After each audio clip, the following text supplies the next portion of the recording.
Right, morning guys. Welcome back to another edition of Mr. West Reads. We're carrying on with the Ice Monster today from David Williams.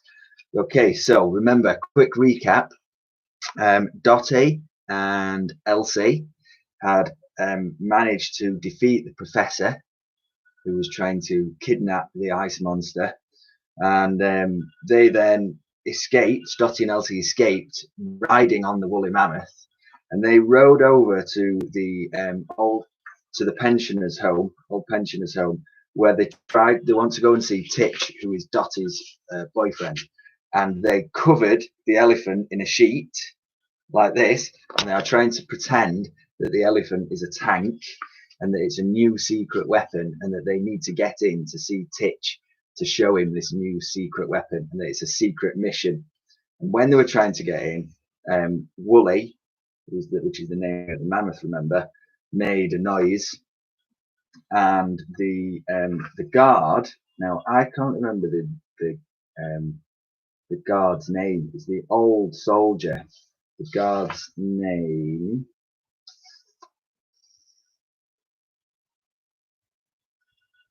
No, it's not telling me. It's a sergeant major. That's all it's telling me. It's a sergeant major. And he said, "What was that?" And he was really suspicious. And then Dottie said, "Well, that was my bottom that made that noise." So this is chapter 42, Backdoor Barrage. "It was a botty, Bert!" exclaimed Dottie. "I can't smell anything," protested the sergeant major, pointing his nose towards the lady and sniffing the air. "Count yourself lucky," chimed in Elsie, continuing the lie by wafting the air in front of her screwed up face. "Pooh, that's a real stinker." "How utterly uncouth," puffed the old soldier. "I had no idea that ladies could even, for want of a more polite expression, unleash a gas attack."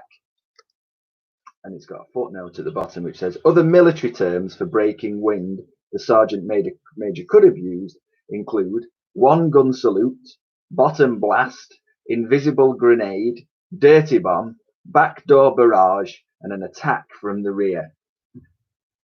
"Sadly, it happens," mused Dottie. "Woo! There goes my bottom again. Woo! Oops, and again." The sergeant major's face turned a shade of beetroot. "Madame, do you have any control over your, for want of a more polite expression, rear gun?" "Woo!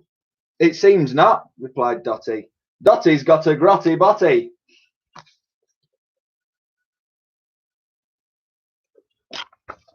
Elsie could feel the mammoth becoming more and more restless. "Please let us go through before she lets another one go." "Most irregular," muttered the old soldier.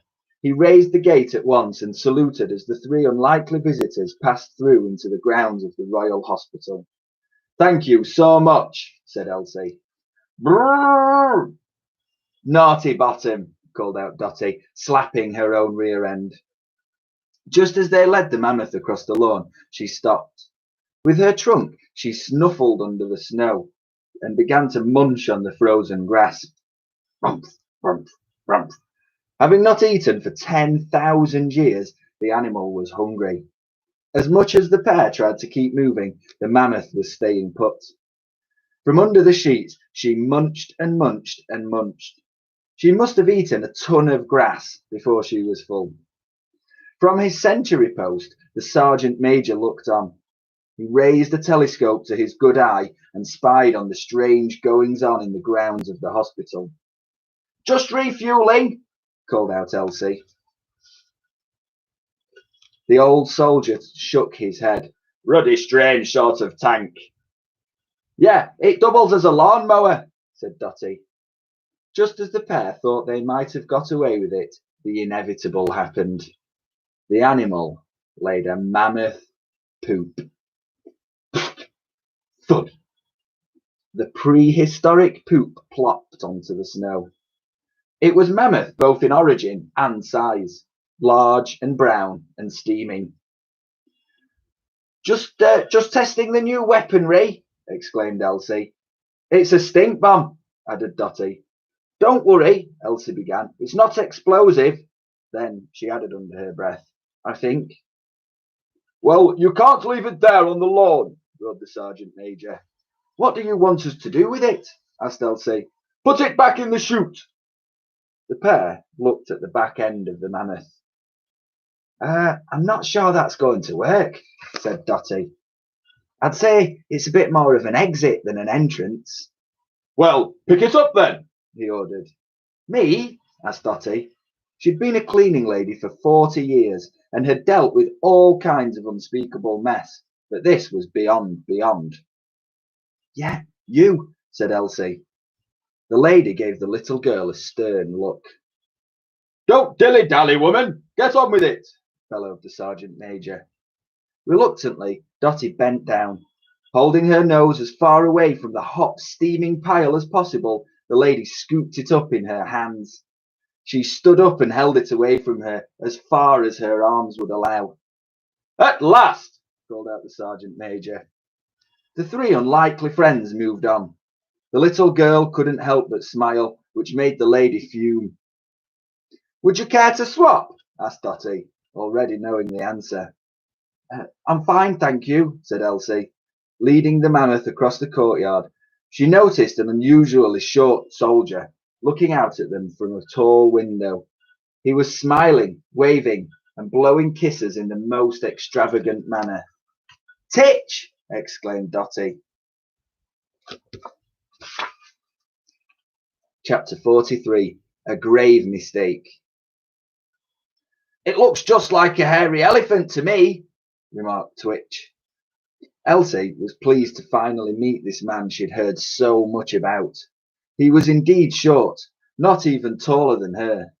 In fact, Dotty was as wide as he was tall.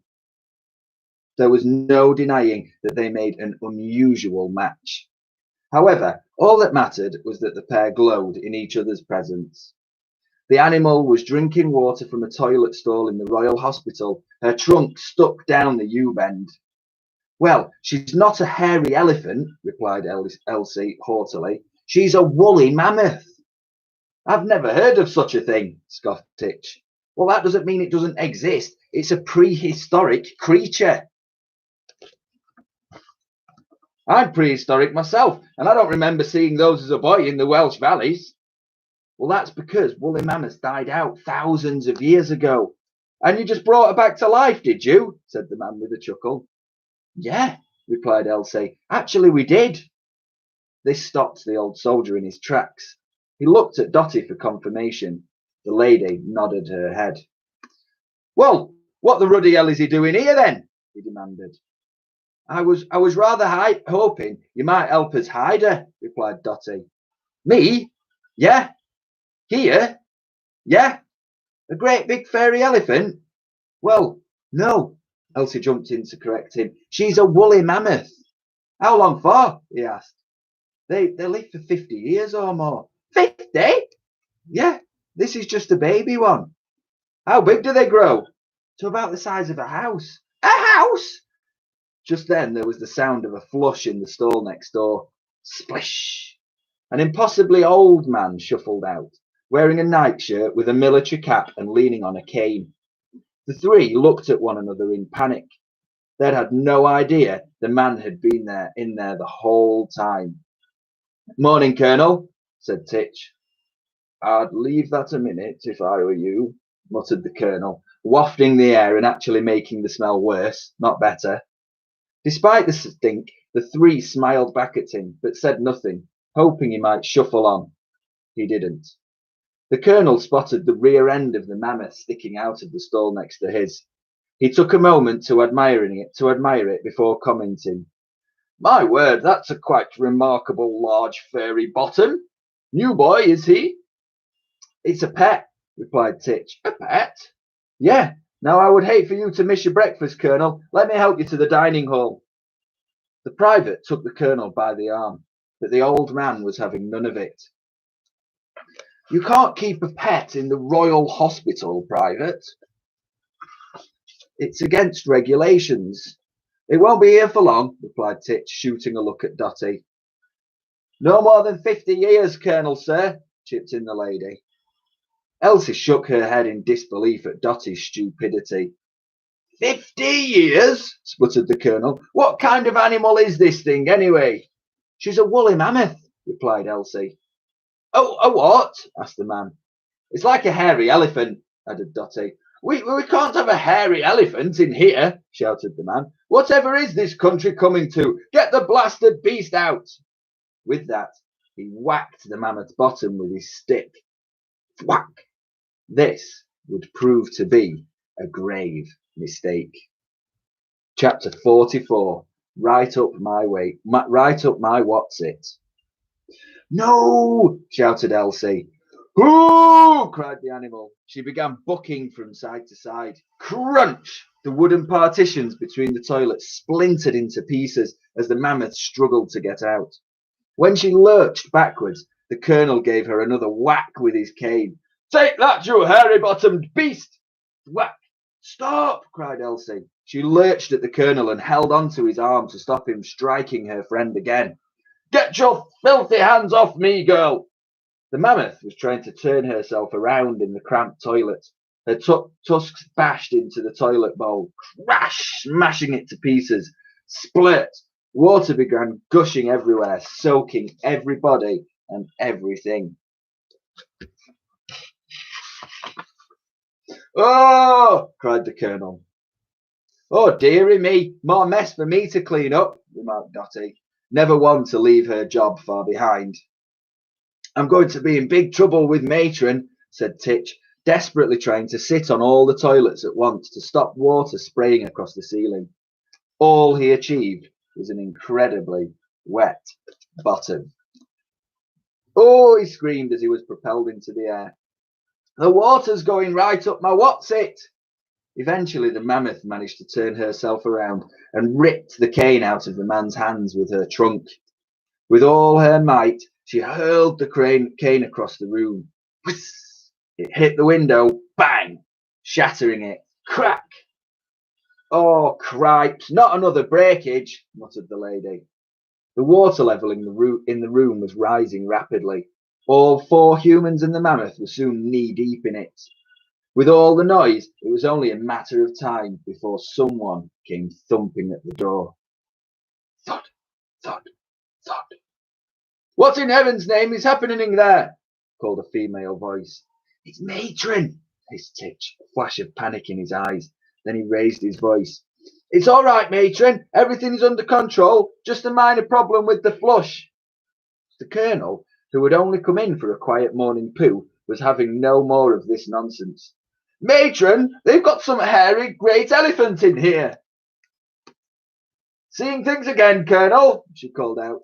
See for yourself, woman, he called back. Matron pushed open the door. A 10,000-year-old woolly mammoth was staring back at her. But before she had time to scream, a rush of water swept her off her feet. Whoosh! And carried her down the corridor at speed. The other 5 all popped their heads round the door to watch her go. At least the floor is getting a good clean, remarked Dotty to herself. Chapter 45. A Lidolop. Fortunately, there were many fantastic hiding places in the Royal Hospital. With Matron flushed away, Titch led Elsie, Dotty and Wooly down to the food storage room and slammed the door behind them. It's nice and chilly in here, said Titch. I'm sure your furry friend will feel right at home. The mammoth did. Elsie too, for this was where all the food for the elderly soldiers was kept. The old boys obviously ate well, as there were giant jars of sweets and tins of all sorts of goodies like jam, honey, and treacle. To a girl who had lived her entire life under the shadow of hunger, the smell of the food was like the sweetest perfume. I'm starving, said Elsie. Please may I have a tiny bit of jam? The little girl's eyes widened and her lip quivered. How could the grown-ups possibly say no? A little dollop can't hurt it, can it? Said Dotty. No, agreed Titch. No one would miss a dollop. Strawberry or raspberry? Asked Dotty. I've never had either, replied the girl. Which one's nicer? Raspberry, I think. Raspberry it is then, please. Titch reached up and took down a jar of raspberry jam. Slowly, he unscrewed the lid as the little girl licked her lips. However, before Elsie could dip her finger in, a huge furry trunk snaked around and slurped the lot. Slurp! What the? Exclaimed Elsie. Bad man moth! chided Dotty, slapping Woolly's trunk away. Whack! The mammoth didn't even react. She was too busy being in a state of bliss at having tasted jam for the first time. Maybe I should have some strawberry then, said Elsie. But as Titch unscrewed the lid, the mammoth's trunk snaked its way around and slurped up every last bit. Slurp? What? Exclaimed Elsie. Bad man moth! Yelled Dotty. Not too loud, hissed Titch. Well, she's being very naughty, said Dotty. I know, but if I know Matron, she'll have all the soldiers up out of their beds looking for that thing. She's not a thing, said Elsie. She's a mammoth. Mammoth thing then. I don't know. Then there came a huge rumble. What was that? Asked Elsie. Thunder? Guessed Dotty. Rumble. There it is again, exclaimed the girl. Is it the pipes? Wondered Titch. It is the pipes, said Elsie. Woolly's pipes. Listen. All three fell silent. There was a giant rumble. It must be the jam, said Dotty, not agreeing with the tum-tum. Don't let her have any more. I won't, replied the girl, but I am absolutely starving. You hold her trunk while I have a tiny bit of treacle. The treacle was in a huge tin, the size of a bucket. Titch shook his head and lifted it down towards the girl as Dotty blocked the animal's view with her body and held on tightly to its trunk. Excitedly, Elsie prized the lid off. Immediately, the sugary aroma whispered its way up to her nostrils. It was so sweet that for a moment the girl felt as if she were floating. She dipped her finger in and it felt as smooth as silk. Just as she was about to scoop out a large dollop of treacle, she was shoved against the shelves, causing all the tins and jars to come crashing to the floor. Bang! Crash! Wallop! The mammoth had surged forward to slurp up every last bit of the sweet-smelling gloop. Dotty was holding on to the animal's trunk, so was shoved into Titch, who was shoved into Elsie. Now there was a cloud of sugar and flour and tea whirling around the room, causing the three non-mammoths to cough and sputter. In amongst the chaos, the mammoth's trunk searched out every last morsel of food that had been splattered on the walls, floor, or ceiling, or indeed was still floating through the air. The more they all tried to stop Woolly from devouring everything in sight, the faster she ate. Rumble, gurgle, fuzzle. Oh no, listen to her tummy again, said Dotty. I think we're heading for an explosion, predicted Titch.